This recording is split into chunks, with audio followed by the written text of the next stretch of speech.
Rebonjour, la vidéo a été coupée, je m'excuse. Je vais resynthétiser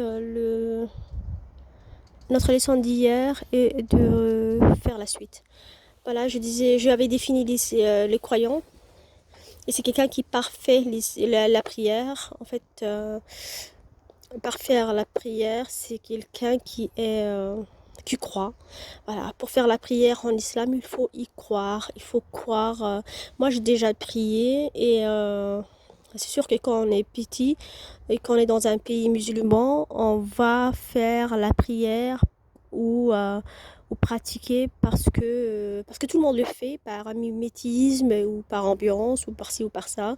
Et il y a des gens qui ne le font pas, mais moi j'avais décidé de le faire. Je pense qu'à partir du moment que j'étais à l'université et que voilà, le premier petit coup de cœur est arrivé ou tout ça. Et pour moi, c'était une façon de voir comme refuge, voilà, comme refuge, parce qu'en fait, dans la prière en islam, tu as le droit de te plaindre, voilà. Tu penses qu'il y a un être supérieur qui t'écoute, qui te met à genoux, tu as le droit de parler en ta langue. Et c'est sûr qu'il y a des gens qui compliquent, il y a toutes les versions, mais moi j'avais entendu cette version et j'ai utilisé cette version. Ça me va très bien et je respecte les gens qui le font autrement et ça a l'air plus logique. Voilà. Il faut savoir que le Coran, c'est un livre saint, c'est descendu par Dieu, mais il y a toutes sortes d'interprétations. Il faut qu'on le prenne nous-mêmes et qu'on l'interprète nous-mêmes pour l'appliquer dans nos vies ou pas. Et, euh, et qu'il faut qu'on arrête d'écouter les histoires toutes faites alors que on n'a pas lu nous-mêmes. Voilà, c'est juste une expérience que moi je pratiquais la prière et qui me plaisait. Et c'était ça que voilà, quand je priais, bah, je pouvais me plaindre. Et c'est vrai que des fois je priais quand j'avais pas de problème et que je priais, bah, des fois c'était plus par sport parce que j'aimais bien le geste, voilà, le fait que tu te relèves, tu te redescends. Ouais. C'était vraiment par, disons, par sport et puis et c'était pas profond. Voilà, je pense qu'il faut, il, c'est mieux de pratiquer par, par conviction, par en toute conscience. Voilà. Moi, j'ai beaucoup prié quand j'étais jeune, sans conscience, mais je sentais que ça me faisait du bien. C'est juste. Et franchement, si ça vous fait du bien et que vous voulez vous plaindre, si vous êtes musulman ou pas, franchement, les religions, c'est bien fait pour ça. Il faut pas. C'est sûr qu'aujourd'hui, on crache un peu facilement sur tout ce qui est religion, c'est vieux jeux, c'est ancien, mais il faut savoir qu'il y a des bons côtés voilà. Par exemple, voilà, l'espèce de truc où tu peux prier, te plaindre à un être supérieur, c'était super pratique. Et moi, j'inviterais tous les gens qui ont au fond d'eux une espèce de petite croyance d'essayer et puis de voir si ça leur enlève un poids, si ça leur enlève un poids. Et puis, c'est des conseils que moi, euh, je donnerais à mes enfants ou aux enfants ou voilà, d'essayer et même aux adultes d'essayer. Et puis, si ça nous plaît, tant mieux, sinon tant pis. Moi, j'avais essayé, ça m'avait plu et c'est pour ça que j'y tiens à éclaircir intellectuellement pourquoi ça fait du bien. Voilà. Là, je sais ce que ça faisait physiquement parce que je l'avais fait euh, par mimétisme social. Et là, j'essaye de, de lire pour vous et pour moi-même pourquoi intellectuellement les religions apaisent ou enlever toutes les confusions et les doutes de moi-même et, euh, et pour vous, on cheminera ensemble. Voilà. Et les prophètes avaient dit, là on avait défini les croyants selon Dieu. Euh, Dieu dit, les croyants selon, dans l'islam, c'est quelqu'un qui croit aussi au Torah, à l'Évangile, c'est-à-dire au tout livre saint, à tous les prophètes d'avant, à toute l'histoire de l'humanité, selon les religions, c'est quelqu'un qui croit. Voilà. Dans l'islam, les Corans est une actualisation des autres livres. Les autres livres, c'est-à-dire la Torah et l'Évangile. Bien sûr, quand on dit la Torah, c'est la première version de la Torah. Et quand on dit l'évangile, dans l'islam, c'est la première version de l'évangile, c'est-à-dire l'Ancien Testament. Pas les nouveaux, pas celui revisité par les êtres humains, mais vraiment les premiers, testaments, l'Ancien Testament et l'ancienne Torah. Je ne me rappelle plus de maintenant, ils appellent. Voilà. Ils ont changé de nom, maintenant c'est la Torah, voilà, l'ancienne Torah. Et au dernier jour, voilà, au jour, il y aura un jour dernier, selon l'islam, que voilà, tout le monde va être ressuscité et tout le monde va être jugé. Voilà, dans l'islam, c'est comme ça, il faut croire ou pas croire. Dans l'islam, Dieu dit qu'il y aura un jour dernier. Les derniers sont dans le chemin de Dieu et ceux-ci ont réussi. Voilà, c'est la définition du croyant selon l'islam et le croyant réussi. Dieu dit que si tu suis les instructions du Coran, tu réussiras dans cette vie et dans l'autre vie bien sûr. Hein. Et en fait, c'est que surtout les musulmans, ils ont un petit problème avec cette vie. Et il faut savoir que pour réussir l'autre vie, il faut déjà réussir cette vie. On ne peut pas réussir dans l'autre vie si on n'a pas réussi dans cette vie. Voilà. Il y a des gens qui sont vraiment démissionnaires, qui ne font rien de leur journée et qui passent leur journée à prier. Bah, c'est pas ça. Réussir, c'est contribuer, c'est assumer cette vie. Il faut l'assumer dans tous ces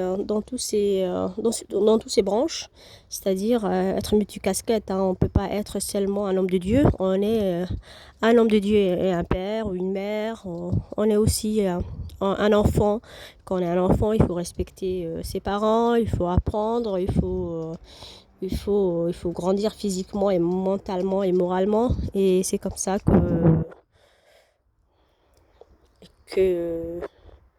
qu'on réussit. Il faut réussir les deux vies. Il faut réussir déjà la vie ici-bas. Lisez, le prophète avait conseillé les gens de lire la sourate La Vache et la sourate Al-Imran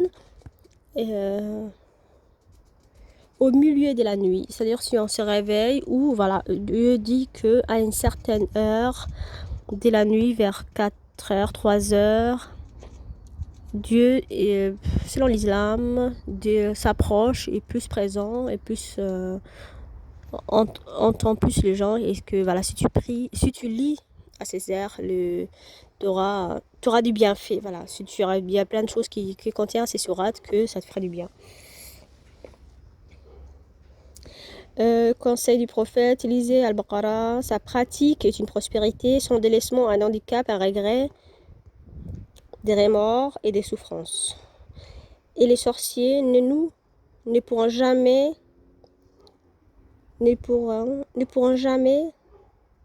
atteindre les pratiquants d'Al-Baqarah. Voilà, de la vache, la sourate La Vache, ou le chapitre La Vache, c'est-à-dire le chapitre 2, si vous la pratiquez, si vous la lisez et en même temps que vous la pratiquez, que vous la comprenez, Dieu dit que les gens qui veulent te faire du mal peuvent pas te faire du mal. Les sorciers, en fait, c'est les gens qui veulent te faire du mal.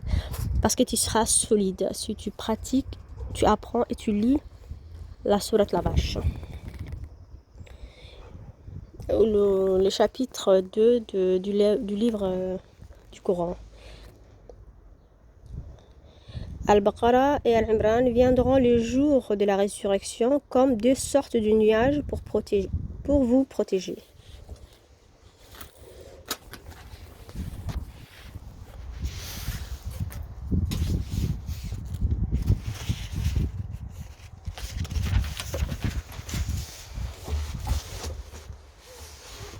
vous protéger et vous accompagner.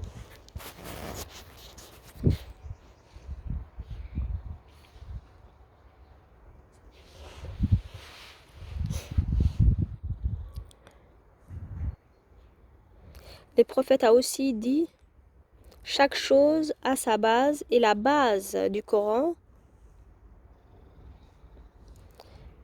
est Al-Baqarah. Voilà. C'est vraiment la base. Pour connaître le Coran, il faut connaître Al-Baqarah. Parce que c'est une sourate qui contient, je pense, 24 pages, 282 versets. Elle est très longue. Et puis, elle résume pratiquement tous les côtés de la vie humaine. Les autres sourates, c'est souvent de récits qui sont sur un thème, alors qu'Al-Baqarah, c'est vraiment... Ça parle un peu de tout. C'est une sorte de... Ça parle de droits humains, un peu de tout. Et c'est la base. Le Coran est sans doute une guidance pour les croyances. Là, je recommence à traduire. Une guidance pour les croyants, ces derniers qui sont définis par la foi, la perfection des prières et contribuent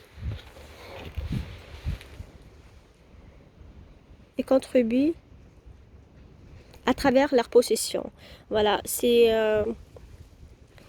un croyant, il contribue à la société, il contribue à travers ce qu'il possède. Même si tu possèdes du savoir, bah, c'est bien de le partager. Si tu possèdes de la santé, il faut bien aider. Voilà, il faut partager. Le Coran est sans doute une guidance pour les croyants, ces derniers qui sont définis par... Enfin, excusez-moi, je répète. Définition des al-taqwa. Selon Omar ibn Khattab. Ça, c'est la définition de al-taqwa. Al-taqwa, c'est la crainte. Voilà. Selon moi, c'est la crainte. C'est le fait d'être impressionné par cet être supérieur qui a créé les terres, les cieux, la nature. Et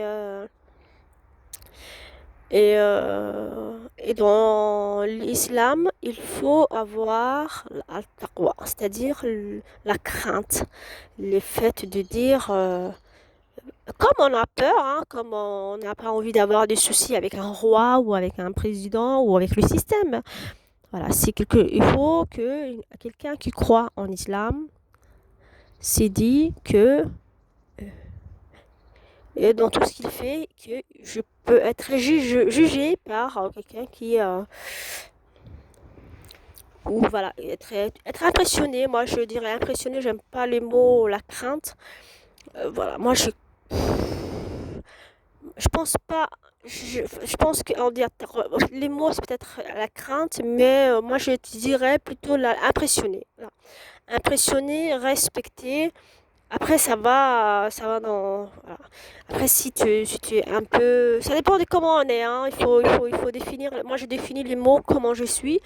Parce que moi, je suis plus impressionnée, admiratif, je peux dire, d'un être supérieur que la crainte. Je crois pas que... Voilà. Même, par exemple, quand on croit à un système ou quand on croit à un roi, ben, ça dépend de comment tu les positionnes en fait. Hein, on va t'établir avec les bâtons avec lesquels tu viens. On dit voilà, si tu penses que le roi c'est un gros con, bah excusez-moi les termes, mais je pense que bah, il sera vraiment un gros con et qu'il sera pas très sympa avec toi. Que si tu penses que c'est quelqu'un, voilà, c'est un peu indulgent et tu dis que c'est forcément quelqu'un qui a beaucoup à faire. Puis voilà, ça dépend de comment tu es. Et voilà, moi je dirais, je prendrais plutôt ces termes par l'impression, l'admiration. Allez, la crainte, disons la crainte. La crainte parce que, voilà, dans les termes arabes, ça se dit comme ça, voilà. Mais c'est plutôt... Voilà, si tu es admiratif de Dieu, les Umar Khaddam, il a dit, c'est comme quand tu passes dans un buisson épineux, tu fais attention à pas te faire piquer. Voilà, et c'est comme ça. Le prophète Omar ibn Khattab, c'était un compagnon du prophète ou un ami du prophète qui a défini al-taqwa en disant que c'est quand tu fais attention. Il faut faire attention dans l'islam, que peu importe tes gestes, le geste que tu poses dans la vie, tu auras des conséquences. Mais dans l'islam, on dit aussi que tu auras des conséquences déjà immédiates. Voilà. Les musulmans, il y a beaucoup de musulmans qui font beaucoup de bêtises parce qu'ils pensent que les actes qu'ils posent, c'est seulement dans le futur. Mais il faut savoir que les actes que tu poses, c'est déjà dans l'immédiat. Voilà. Si par exemple, tu parlais mal à quelqu'un, bah, tu gâches cette relation, tu vas la gâcher. Et ça va être juste la personne, elle va te retourner ce que tu l'as servi, quoi. Voilà. Il faut déjà poser des actes de paix. Ben, il ne faut pas penser que les actes qu'on pose, même quand on parle de terroir, selon l'islam, il ne faut pas penser que c'est seulement dans l'autre vie, c'est déjà dans cette vie. Déjà dans cette vie, il faut faire attention aux actes que tu poses. Parce que par exemple, si tu voles, bah, voilà, tu vas voler une ou deux fois.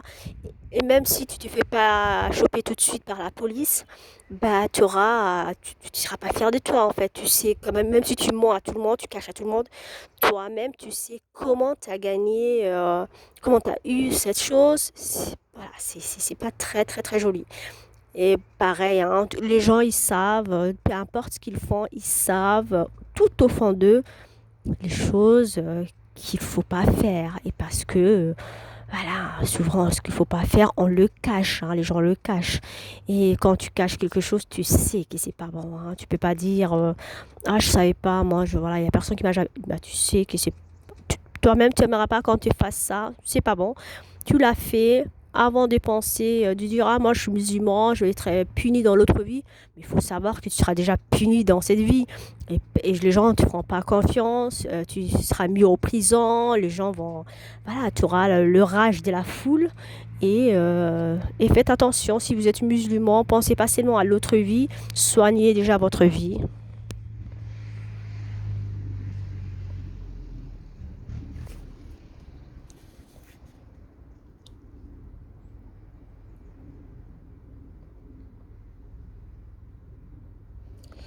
Ces mêmes précautions pour Al-Taqwa, il faut, pour l'Al-Taqwa, il faut toujours se demander est-ce légal ou pas selon la religion. Voilà.